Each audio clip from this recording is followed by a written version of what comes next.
कैसे हैं आप सब। आई होप कि आप सब ठीक होंगे। तो मैं पुनीत सैम स्वागत करता हूं आपका अपने यूट्यूब चैनल SPS में। तो आज हम आपके लिए लेकर आए हैं 10th क्लास से ट्रेंगल जो चैप्टर है उसका सेकंड लेक्चर। तो फर्स्ट लेक्चर में हमने पढ़ा था कि सिमिलरिटी और कॉन्ग्रुएंसी होती क्या है।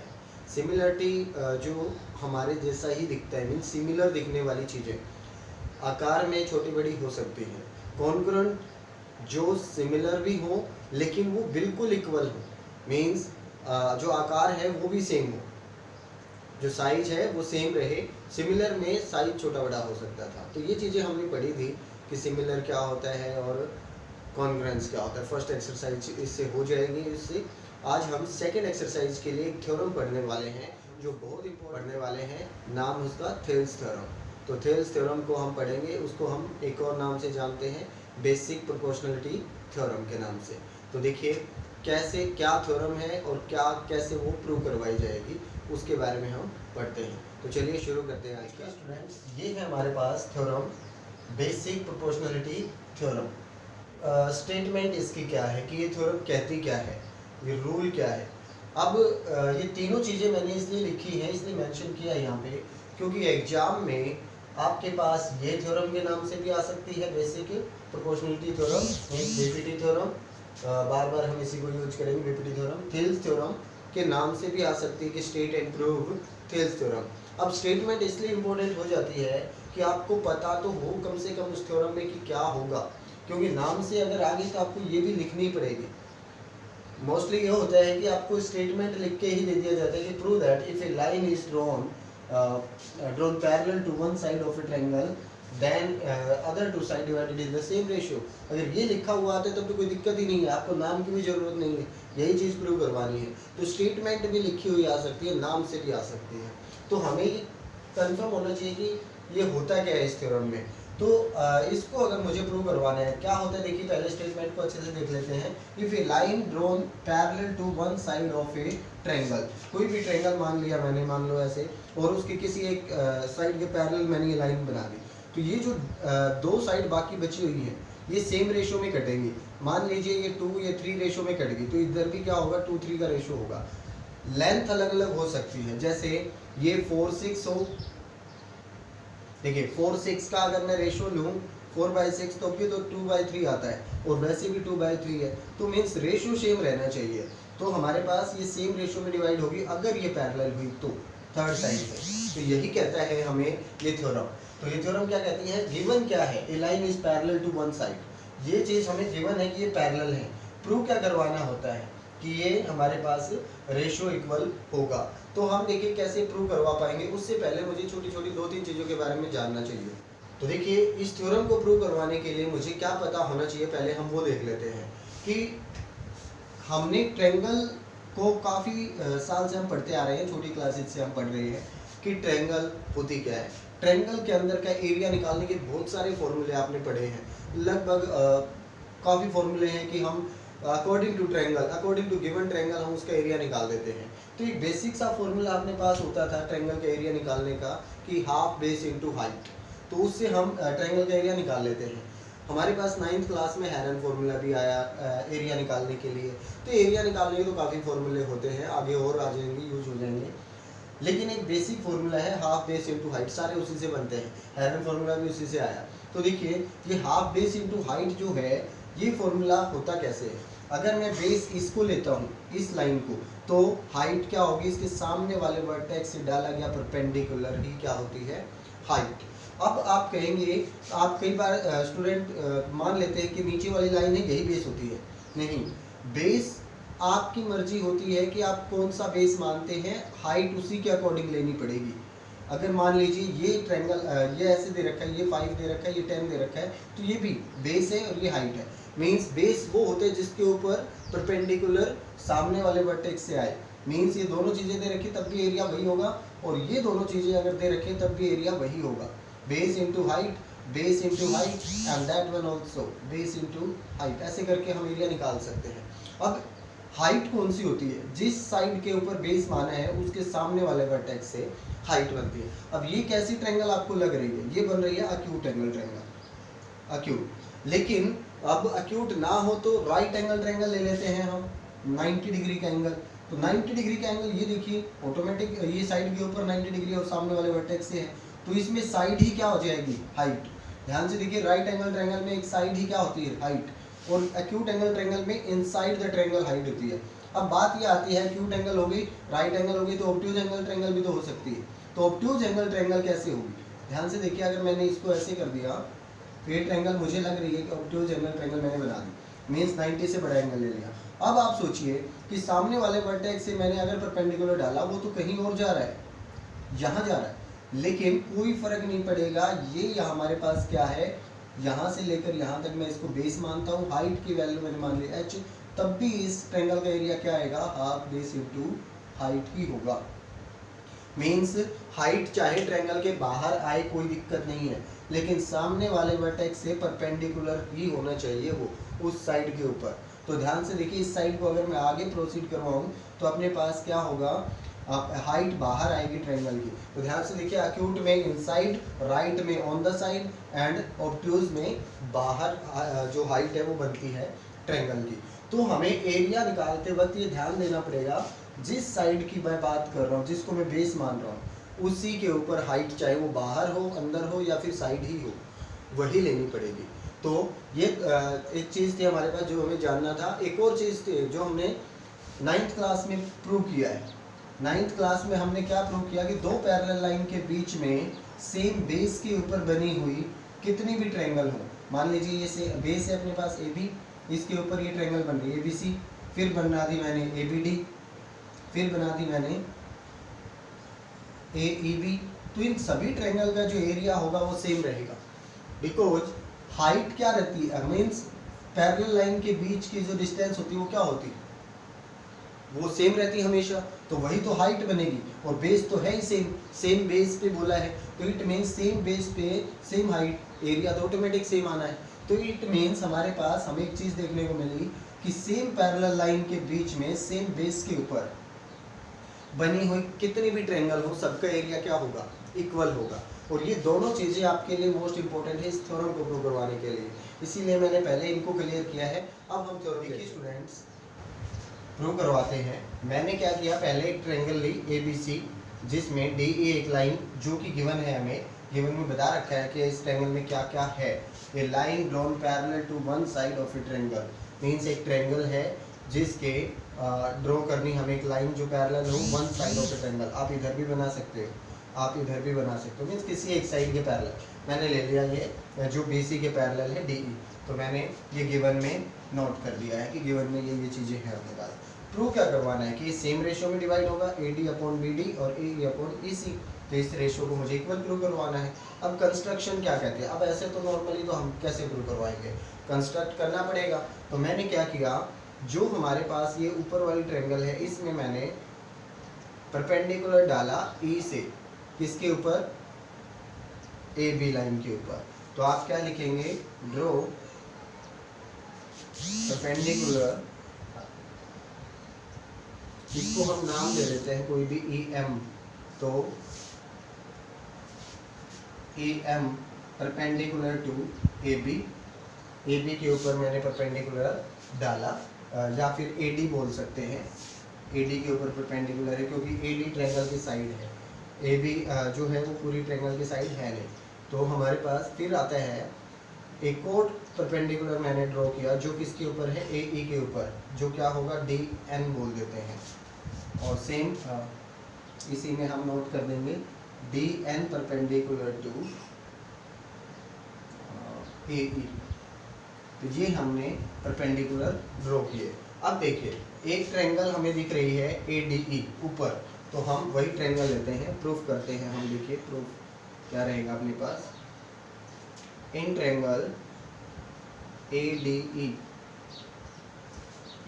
जो ट्रायंगल है, मैंने अभी आपको बताया कि ट्रायंगल का एरिया हम किसी बेस को मान के उसके अकॉर्डिंग हाइट लेके निकाल सकते हैं। तो इस ADE जो ट्रायंगल है उसी का एरिया अगर मैं निकालूं, एरिया ऑफ ADE,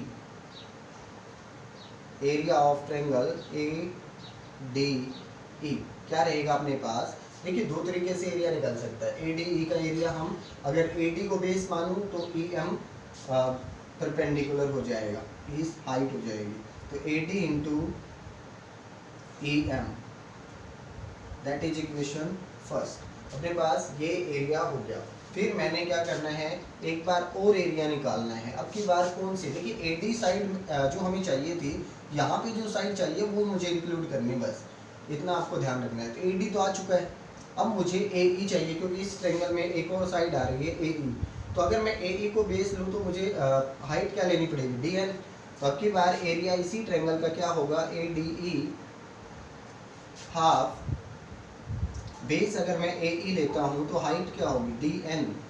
तो ध्यान से देखिए, दो इक्वेशन जो मैंने बनाई, एक ही ट्रायंगल का दो तरीके से एरिया निकाला। क्यों निकाला मैंने, क्योंकि दोनों साइड चाहिए और दोनों इक्वल भी होंगे, क्योंकि एरिया उसी ट्रायंगल का है। ए डी ई का एरिया मान लिया 5 है, तो यहाँ पे भी तो 5 ही रहेगा, कौन सी ट्रायंगल चेंज हो गई है, तो हमारे पास एरिया सेम रहेगा। तो देखिए ये आता है अपने पास।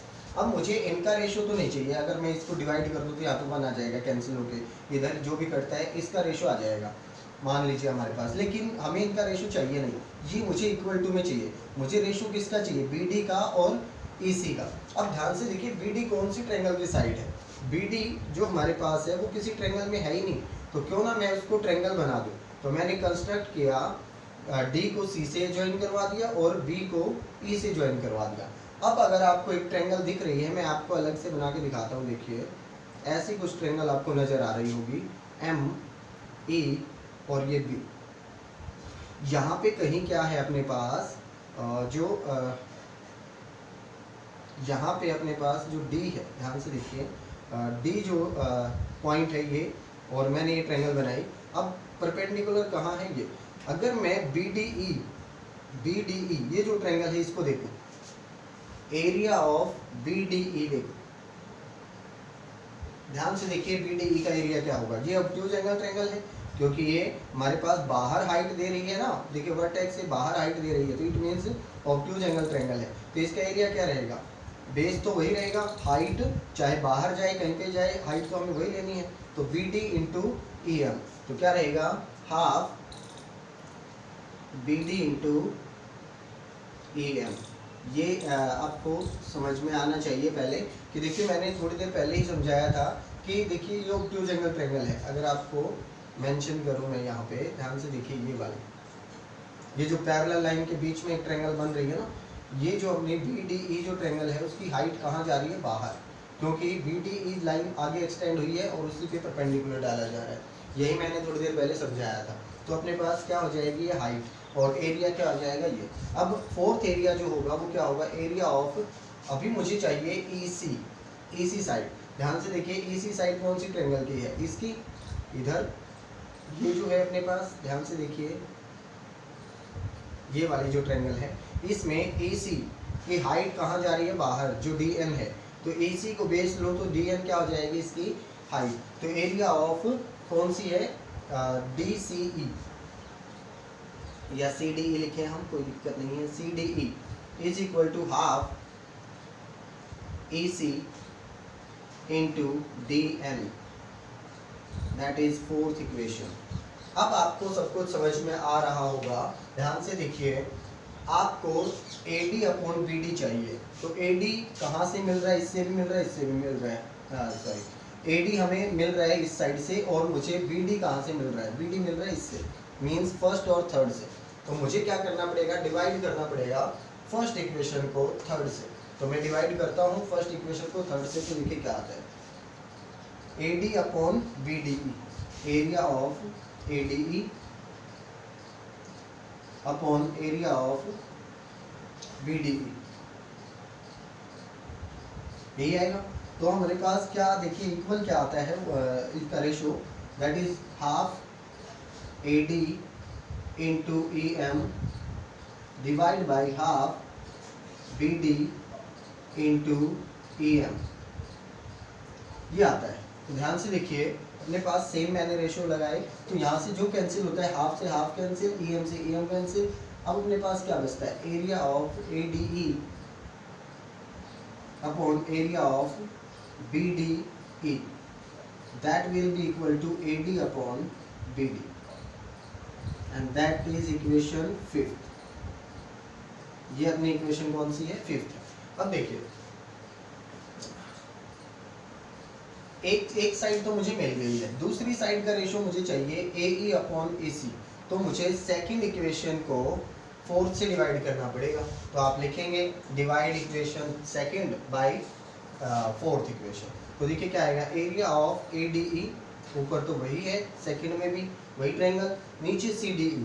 तो एरिया ऑफ CDE क्या रहेगा अपने पास? एरिया हाफ बेस, उसमें क्या रहेगा? BD, सॉरी बेस अपने पास क्या रहेगा सेकंड में AE इंटू DN।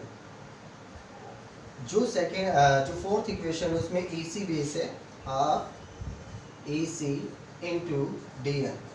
तो जो कैंसिल होता है कैंसिल करेंगे हम, तो इनका एरिया देखिए रेशो क्या रहेगा अपने पास, ADE upon area of CDE is equal to AE upon EC, that is equation 6th।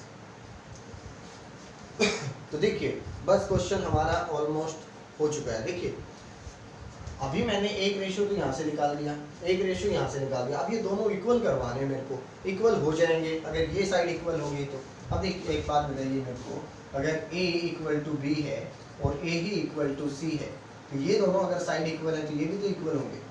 तो वैसे ही अगर ये साइड मुझे इसकी इक्वल करवानी है तो ये इधर वाली साइड भी तो इक्वल होनी चाहिए। तो पहले मैं इधर वाली करवा देता हूँ। तो देखिए ऊपर तो ठीक है, ADE इसमें है, ADE इसमें भी है, लेकिन नीचे CDE और यहाँ पे BDE, ये दोनों ट्रायंगल देखिए पहले कहाँ है। BDE यहाँ है और CDE यहाँ है। दोनों देखिए पैरेलल लाइन के बीच में सेम बेस पर बनी हुई दो ट्रायंगल है कि नहीं? सेम बेस के ऊपर बनी हुई दो ट्रायंगल हैं आपके पास। तो मैंने अभी थोड़ी देर पहले बताया कि दो ट्रायंगल अगर सेम बेस पे बन रही हैं सेम पैरेलल में, तो उनका एरिया क्या रहेगा? Equal. It means area of CDE equal to area of BDE। तो हम लिख देंगे इसको, area of BDE is equal to area of CDE। क्यों इसका रीजन भी देना है आपको, CDE क्यों लिखेंगे? Two triangle between the same parallel on the same base have equal in area, have equal area. तो देखिए इक्वल एरिया रखती हैं दो ट्रायंगल अगर सेम पैरेलल में हो, बिटवीन सेम पैरेलल में और सेम बेस के ऊपर हो, तो हमारे पास इनका एरिया क्या रहेगा? इक्वल। अगर ये दोनों साइड इक्वल हैं तो एक बात सोचिए, अगर इक्वल ही है तो इसकी जगह मैं BDE भी तो लिख सकता हूँ। मैंने BDE लिखा। अब देखिए 5th इक्वेशन और 6th इक्वेशन दोनों की एक साइड इक्वल है तो दूसरी भी क्या रहेगी? इक्वल। तो हम लिखेंगे from equation 5th and 6th, और हमारे पास प्रूव हो जाएगा AD upon BD that is equal to AE upon EC। तो ये हमारे पास क्या है? थेल्स थ्योरम है। तो थेल्स थ्योरम क्या कहती है? आई थिंक आपको अच्छे से समझ में आ गया है। तो एक बार इसको आप स्क्रीनशॉट लेके रख लें या फिर एक बार फिर से रिवाइज करके देख लें, अच्छे से समझ में आ जाएगी। और अगर ये आ गई है तो पेपर में ये आती है तो 6 नंबर में आती है, छोटे क्वेश्चन में तो इसका कोई रोल है नहीं। तो हमारे पास छोटे क्वेश्चन में एक चीज़ हो सकती है कि वो ये आधी लाइन दे के बोल दे और आधी में कहीं पे ब्लैंक डाल देगा वो, ठीक है? तो फिर ये पूछ सकता है और इससे ज़्यादा कुछ नहीं। लेकिन ये हमारे पास इसका इस्तेमाल पूरी एक्सरसाइज में होने वाला है आगे। तो ये आप एक बार अच्छे से सोल्व करेंगे। उसके ऊपर क्वेश्चन मैं बता देता हूँ। देखिए इससे रिलेटेड क्वेश्चन कैसे करें। तो देखिए स्टूडेंट, एक सिंपल सा क्वेश्चन है जो 1 मार्क में हमेशा पूछा जाता है। तो 1 नंबर में ऐसा ही क्वेश्चन पूछा जाएगा आपसे, चाहे कोई भी। ये 4 चीज़ें हैं। अब रेशियो इक्वल मैंने क्या बताया? बीपीटी थ्योरम क्या कहती है हमें? बीपीटी थ्योरम कहती है कि अगर ये लाइन पैरेलल है, हमें दिया हुआ है BC पैरेलल टू D, अगर ये पैरेलल है तो ये रेशियो सेम रहेगा। Means AD upon BD is equal to AE upon EC। अब इस क्वेश्चन में मुझे EC निकालना है, तो हम क्या करेंगे? आपके पास जो भी वैल्यू दे रखी है वो रख देंगे, 1.5 एंड देन 3, फिर हम रखेंगे AE1 एंड देन EC। तो ये हम निकाल देंगे क्रॉस मल्टीप्लिकेशन। यहाँ पे देखिए पॉइंट हटा के अगर मैं यहाँ 1/2, तो ये क्रॉस मल्टीप्लाई होके EC कितना आ जाएगा? 2 सेंटीमीटर। तो इस तरीके से हम निकाल देंगे। लेकिन छोटी सी चीज़ रह गई थी जो थेल्स थ्योरम हमने की थी इससे आगे भी हमारे पास क्या हो सकता है, ध्यान से देखिए, इस आधी साइड का रेशो मैंने इस आधी साइड के साथ, इसका इसके साथ ये निकाला। अब ये भी तो हो सकता है इस साइड का रेशो इस पूरी के साथ और इस साइड का इस कंप्लीट के साथ, ये भी इक्वल होता है। अब कैसे हम इसको प्रूव करवाएं? अगर मान लीजिए थोड़ा सा क्वेश्चन में थोड़ा चेंज कर दिया और बोल दिया कि AD upon AB and AE upon AC prove करवाइए, तो आपको ज़्यादा कुछ टेंशन नहीं लेनी है, इसी में हम कर देंगे। ध्यान से देखिए, AD अपॉन BD और AE अपॉन AC। अब आप सोचिए कि आपको चाहिए क्या, तो आपको रेशियो इक्वल करवाना है। मान लीजिए AD upon AB is equal to AE upon AC, means complete side कहाँ चाहिए, नीचे। तो देखिए आपको BD और AC की कोई ज़रूरत नहीं, और आपको पता है कि AD और BD मिलकर क्या बनाते हैं, AB और ये AC। तो हम क्या करेंगे, इसका रेसिप्रोकल ले लेंगे। रेसिप्रोकल लेते ही क्या आएगा, ध्यान से देखिए, जो हमें यहाँ तक तो हम प्रूव करवा चुके थे इसमें, तो इसी का मैं रेसिप्रोकल ले लूँ तो BD ऊपर जाएगा और AD नीचे आएगा।